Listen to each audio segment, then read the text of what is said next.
Hello students, आज हम लोग मनुष्य में पाचन पढ़ेंगे या स्तनधारियों में पाचन पढ़ेंगे। सबसे पहले हम लोग जानेंगे कि पाचन क्या होता है। पाचन वास्तव में जो हम भोजन खाते हैं वह भोजन हमारे शरीर के द्वारा ग्राह्य नहीं होता है, तो वहाँ पर ज़रूरत क्या होती है कि उसको उस रूप में बदल दिया जाए कि जिस रूप में हमारा शरीर उस भोजन को अवशोषित कर सके। तो इस बदलने की प्रक्रिया को ही क्या बोलते हैं, पाचन कहते हैं। कहने का मतलब अगर हम सरल तरीके से कहें कि पाचन क्या होता है, तो पाचन जो है वह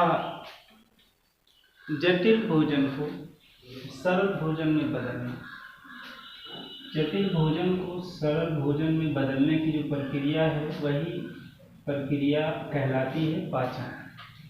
अब यहाँ पर अगर हम देख लें कि जो हमारा भोजन होता है, भोजन के जो मुख्य अवयव हैं वो होते हैं कार्बोहाइड्रेट,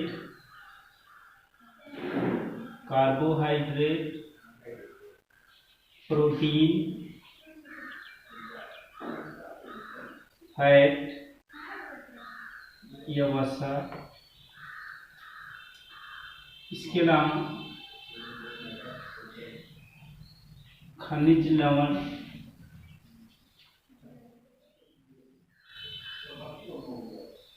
विटामिन,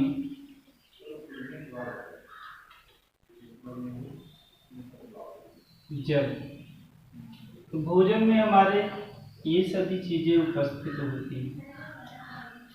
इसके रूप में जो कार्बोहाइड्रेट होते हैं, जो बड़े रूप में होते हैं, उस रूप में हमारा शरीर ग्राह्य नहीं कर सकता है। तो जरूरत क्या होता है कि इनको बदल दिया जाए छोटे रूप में। जैसे कार्बोहाइड्रेट को हमारा शरीर मोनोसेकेराइड्स के रूप में, जैसे ग्लूकोज, फ्रक्टोज, इनके रूप में ही अवशोषित कर सकता है। इसके अलावा प्रोटीन जो है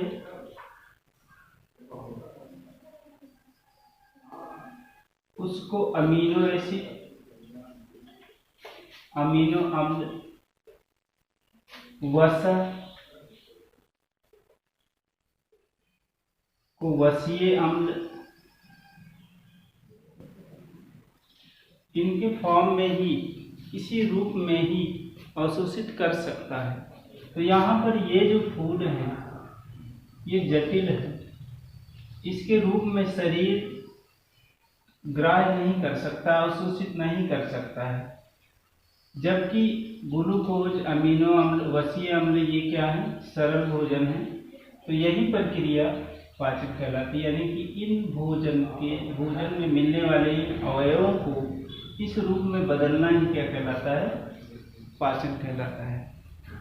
हम लोग कल के वीडियो में पढ़े थे कि जो पाचन तंत्र है वो आहार नाल और संबंधित पाचक ग्रंथियों से मिलकर बना हुआ होता है। तो जो आहार नाल है ये भी बताया गया था कि आहार नाल के कई भाग होते हैं। मुख से लेकर के एनस तक ये फैला रहता है, माउथ से एनस तक फैला रहता है। तो यहाँ पर क्या होता है, कई भाग होते हैं, तो अलग अलग, यानी कि आहार नाल के अलग अलग भागों में पाचन होता है। तो हम लोग पढ़ेंगे जहाँ जहाँ पर आहार नाल के जिस जिस भाग में पाचन होता है उन सभी भागों में हम लोग पढ़ेंगे कि किस किस भाग में पाचन क्रिया होती है। तो सबसे पहले हम लोग देखेंगे मुख गुहा में पाचन या डाइजेशन इन माउथ कैविटी या डाइजेशन इन बकल कैविटी। सबसे पहले हम लोग मुख गुहा में, यानी अंतर्ग्रहण क्रिया के बाद जो भोजन होता है वह माउथ कैविटी में पहुंचाते हैं। वहां पर होता क्या है कि दांतों के द्वारा सबसे पहले भोजन जो होता है उसको पीसा जाता है, छोटे कणों में तोड़ा जाता है। ये जो दांतों के द्वारा जो भोजन के कणों में पीसा जाता है वो होती है भौतिक पाचन। उसके बाद में हमें पता है कि मुख गुहा से ही संबंधित लाल ग्रंथियां होती हैं, और लाल ग्रंथियां जो होती हैं वो आपको बताया गया है कि 3 जोड़ी होती हैं। 3 जोड़ी, एक जोड़ी पैरोटिड या कर्णमूल ग्रंथि होती है, एक जोड़ी सबमैंडिबल या इसको बोलते हैं जबड़े की ग्रंथि, और एक जोड़ी होती है सबलिंगुअल या जिह्वा ग्रंथि होती है। तो ये लाल ग्रंथियां होती हैं डक्ट के थ्रू, नलिका के थ्रू लाल का स्रावण करता है, सलाइवा का श्रावण करते हैं, जो कि मुख गुहा में आकर के भोजन से मिल जाता है। भोजन और जो भोजन होता है और लार जब मिक्स हो जाता है, यानी कि भोजन और लार मिक्स हो करके जो बनता है उसको बोलस बोलते हैं। क्या बोलते हैं? बोलस। अब अगर हम सलाइवा कंपोजिशन देखें, इसका संगठन देखें, तो 99.5% इसमें जल होता है, 5% एंजाइम्स होते हैं, और जो ये एंजाइम होते हैं इसमें लार में मिलने वाली जो एंजाइम होती है मुख्य रूप से वो होती है सलाइवरी अमाइलेज, या इसी को टाइलिन बोलते हैं, इसी को बोलते हैं टाइलिन। एग्जाम में क्वेश्चन कभी कभी पूछता है कि लार में मिलने वाली एंजाइम कौन सी है, तो उसका आंसर जो होगा वो होगा टाइलिन। इसके अलावा भी और एंजाइम मिलते हैं जैसे लाइसोजाइम और म्यूसिन। यहाँ पर अगर हम सलाइवरी अमाइलेज का काम देखें वो क्या काम करता है, तो ये जो भोजन में कार्बोहाइड्रेट होता है,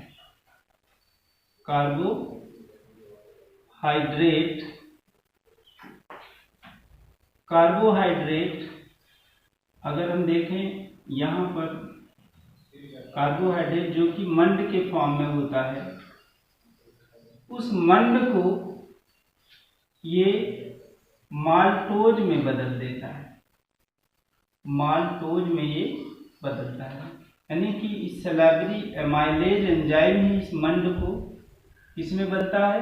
एक ये बड़ा कण है भोजन का, उसको छोटे कण में, ये पॉलीसेकेराइड होती है और ये होती है डाइसेकेराइड, डाइसेकेराइड में ये बदल देता है। कौन सी एंजाइम होती है? सलाइवरी एमाइलेज होती है, या टाइलिन एंजाइम जो होती है ये भोजन के पाचन के लिए होती है। यहाँ पर ये जो होता है, जो लार का जो पीएच होता है वह 6.8 होता है। तो सलाइवरी एमाइलेज का जो कार्य हुआ वो हुआ भोजन में जो उपस्थित मंड होते हैं उनको माल्टोज में बदल देना। इसके बाद में दूसरी जो एंजाइम है वो है लाइसोजाइम। वास्तव में ये एंटीबैक्टीरियल होती है, एंटीबैक्टीरियल मतलब ये है जो लाइसोजाइम है, यह अगर हमारे भोजन के साथ कोई बैक्टीरिया या कोई माइक्रो ऑर्गेनिज्म चला आया है तो उसको ये मारने का काम करता है, इसको ये किल कर देता है, मार देता है, बैक्टीरिया को ये मार देता है, जीवाणुओं को ये मार देता है। और जो तीसरा एंजाइम है म्यूसिन, ये भोजन को नम बनाए रखता है। तो यहाँ पे मुख गुहा पे क्या होता है, 3 तरह की जो लार ग्रंथियां हैं, पैरोटिड, सबमैंडिबल, सबलिंगुअल, ये सभी ग्रंथियां डक्ट के थ्रू, नलिका के थ्रू सलाइवा या लार का स्रावण मुख गुहा में करती हैं। और मुख गुहा में करने के बाद चूंकि इनका जो कंपोजिशन है वह क्या करता है, भोजन के एक अवयव कौन सा कार्बोहाइड्रेट का यहाँ पर पाचन होता है। यानी मुख गुहा में केवल कार्बोहाइड्रेट का पाचन होता है, भोजन के और किसी अन्य अवयव का पाचन नहीं होता है, केवल होता जो है वो कार्बोहाइड्रेट का होता है। यहाँ पर देखिए एग्जाम में क्वेश्चन और कभी कभी पूछता है कि लार के क्या कार्य हैं, लार के क्या कार्य हैं। तो यहाँ पर जो लार का कार्य है, अगर देखिए लार का श्रावण अगर ना हो तो हम भोजन को निगल नहीं सकते हैं। तो जो एक कार्य हो जाएगा कि ये भोजन को निगलने में मदद करता है, पहला कार्य हो जाएगा। इसके अलावा यहाँ पर आप देखिए जो सैलरी अमाइलेज है वह भोजन के मंड को माल्टोज में बदलता है, यानी कि ये भोजन का पाचन करता है, जो दूसरा कार्य हो जाएगा। इसके अलावा लाइसोजाइम जो होता है वो भोजन के साथ आए जीवाणुओं को मार देता है, तो ये तीसरा कार्य हो जाएगा। इसके अलावा म्यूसिन जो होता है वो क्या करता है, भोजन को नम बनाए रखता है, तो ये हो जाएगा चौथा कार्य। इसके बाद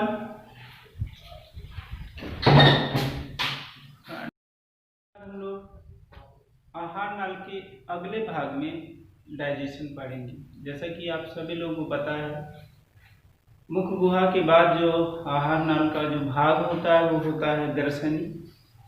कौन सा भाग होता है, ग्रसनी। और उसके बाद होता है ग्रासनली। ये दोनों जो भाग हैं इसमें कोई डाइजेशन नहीं होता है।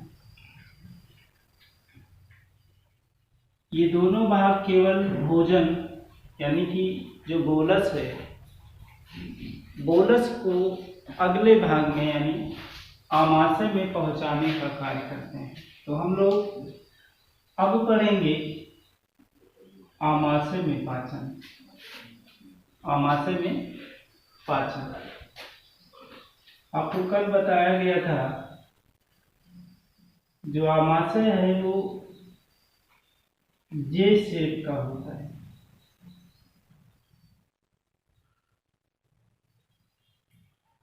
यहाँ पर भोजन आने के बाद लगभग 4 से 6 घंटे तक स्टोर रहता है और पाचन क्रिया होती है। इसमें आपको बताया गया था कि जो आमाशय है वह पेरिस्टालिसिस या कर्मकुंचन गति करती है, जिससे भोजन का चूर्णिंग होता है, भोजन पिस जाता है। इसके अलावा जो इसकी दीवार होती है, आमाशय की जो दीवार है, आमाशय की जो दीवार है, इस दीवार में बहुत सारी जठर ग्रंथियां पाई जाती हैं। बहुत सारी क्या मिलती हैं, जठर ग्रंथियां या गैस्ट्रिक ग्लैंड जिसको बोलते हैं, गैस्ट्रिक ग्लैंड। ये जो गैस्ट्रिक ग्लैंड है ये 3 तरह की सेल से मिलकर बनी होती है। कौन कौन सी हैं, ऑक्जेंटिक सेल या इसी को पैराइटल सेल भी बोलते हैं। ये जो सेल होती है वह HCl का स्रावण, हाइड्रोक्लोरिक अम्ल का स्रावण करती है। जाइमोजेनिक सेल जो दूसरी गैस्ट्रिक ग्लैंड की जो में पाई जाने वाली दूसरी जो सेल होती है वो जाइमोजेनिक या उसी को पेप्टिक या उसी को चीफ सेल कहते हैं। ये जो सेल होती हैं, जाइमोजेंस जो होते हैं, जाइमोजेनिक जो सेल होती है, कोशिका होती है, वो 2 प्रकार के इनएक्टिव एंजाइम का स्रावण करती है। जो इनएक्टिव एंजाइम है वो होती कौन सी है, पेप्सिनोजन और प्रोरेनिन। पेप्सिनोजन होती है और प्रोरेनिन होती है। इसके अलावा जो गैस्ट्रिक ग्लैंड में तीसरी जो सेल मिलती है वह होती है म्यूकस सेल, और ये जो स्रावण करती है वो होता है म्यूकस। तो ये यहाँ पर ये जो इतना जो कंपोजिशन होता है ये टोटल इसको बोलते हैं, इसको जठर रस कहा जाता है। यानी अगर हम देखें जो गैस्ट्रिक ग्लैंड होती है वो 3 तरह की कोशिकाओं से मिलकर बनी होती है और ये 3 तरह की कोशिकाएं अलग अलग पदार्थों का श्रावण करती हैं और ये सभी पदार्थ को इकट्ठे जठर रस बोलते हैं, यानी कि जो जठर ग्रंथि होती है वो जठर रस का श्रावण करती है। यानी कभी कभी क्वेश्चन पूछा जाता है कि जठर रस का श्रावण कौन करता है, तो वो होता है जठर ग्रंथियां, या ये भी पूछ लिया जाता है कि जठर ग्रंथियां कहाँ पाई जाती हैं, तो आंसर ये होगा आमाशय में। अब हम लोग देखेंगे जो HCl है ये बहुत सारा कार्य करता है। HCl जो होता है, सबसे पहले हम लोग देखें कि मुख गुहा में जो pH था भोजन का वो 6.8 था। सलाइवा का जो pH होता है वो 6.8 से लेकर के 7 तक होता है। तो वहाँ पर जो pH है वो लगभग 6.8 होता है और इस pH पर भोजन के अन्य अवयवों का पाचन नहीं हो सकता है। भोजन के अवयवों का पाचन नहीं हो सकता है, तो जरूरत क्या होती है HCl के श्रावण से? होता क्या है कि भोजन अम्लीय हो जाता है, एसिडिक नेचर का हो जाता है। तो कहने का मतलब HCl का जो कार्य होगा, मतलब जो HCl है वो भोजन को अम्लीय बनाता है या एसिडिक बनाता है, और वो इसलिए जरूरी है क्योंकि एसिडिक माध्यम में ही, अम्लीय माध्यम में ही इस जठर रस में पाए जाने वाले एंजाइम भोजन के अवयवों का पाचन कर सकते हैं। इसके अलावा जिस तरह से आपको ये बताया गया था कि जो सलाइवा में लाइसोजाइम है वो एंटीबैक्टीरियल होता है, उसी तरह से HCl भी एंटीबैक्टीरियल होता है, यानी कि भोजन के साथ आए जीवाणुओं को मार देता है, जीवाणुओं को ये मारने का काम करता है। इसके अलावा अगर और कार्य देखें तो यहाँ पर जो जाइमोजेनिक सेल्स होती हैं जो एंजाइम का श्रावण करते हैं, ये एंजाइम निष्क्रिय होते हैं या इनएक्टिवेट होते हैं। उनको एक्टिव फॉर्म में बदलने के लिए HCl की जरूरत होती है, यानी कि जो HCl होता है वह निष्क्रिय पेप्सिनोजन को सक्रिय पेप्सिन में बदलता है। मतलब कि ये भोजन के अवयव का, भोजन के कणों का पाचन नहीं कर सकता है, जबकि ये भोजन के कणों का पाचन कर सकता है। तो ये निष्क्रिय हुआ और ये क्या हुआ? सक्रिय। इसके अलावा ये प्रोरेनिन को भी, ये निष्क्रिय प्रोरेनिन है, इनएक्टिव एंजाइम है, और ये जो है ये एक्टिव है, यानी ये सक्रिय है, इसमें बदलता है। तीसरा ये हो जाएगा कि ये निष्क्रिय पेप्सिनोजेन को सक्रिय पेप्सिन में बदलता है, सक्रिय पेप्सिन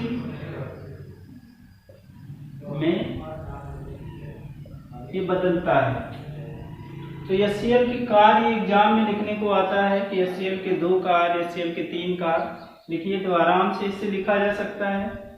अब यहाँ पर हम लोग देखेंगे जो पेप्सिन है, यहाँ पर पेप्सिन आपको बताया जा चुका है भोजन में 6 अवयव होते हैं, तो यहाँ पर प्रोटीन का पाचन होता है।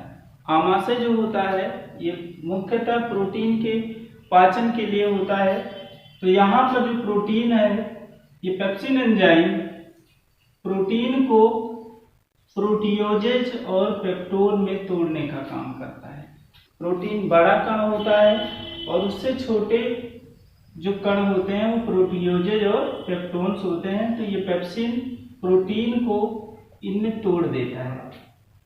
इसके अलावा जो रेनिन है, दूसरी एंजाइम, यहाँ पर थोड़ा सा ध्यान देना है, एक रेनिन और होता है RE, यहाँ पे सिंगल N होता है।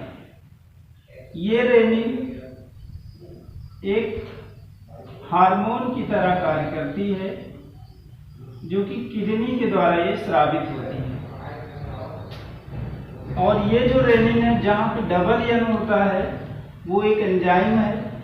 और आपको पता है जो ये रेनिन है ये जठर रस का एक संगठन है।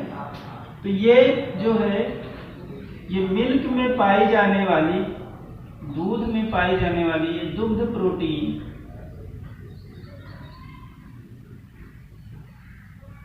उसको एक बदल देती है पैराकैसिनेट में। यानी कि ये जो प्रोसेस होती है ये कहलाती है curdling of the milk. Curdling of milk यानी कि ये दूध के जो प्रोटीन है उसको जमा देने का काम करता है। और दुग्ध प्रोटीन जो होगा वो जब जम जाएगा तो क्या होगा कि वो स्टमक में, आमाशय में काफी देर तक रुकेगा, जिससे ये पेप्सिन एंजाइम क्या होगा उस पर क्रिया कर सकता है, उसके छोटे छोटे पार्ट में उसको तोड़ सकता है। इसके बाद जो लास्ट है जो म्यूकस सेल है वो म्यूकस का स्रावण करती है। तो जो म्यूकस होता है वह आमाशय की दीवार को कवर रखता है जिससे कि ये एंजाइम हमारे आमाशय की दीवार को नुकसान न पहुंचाने पाए।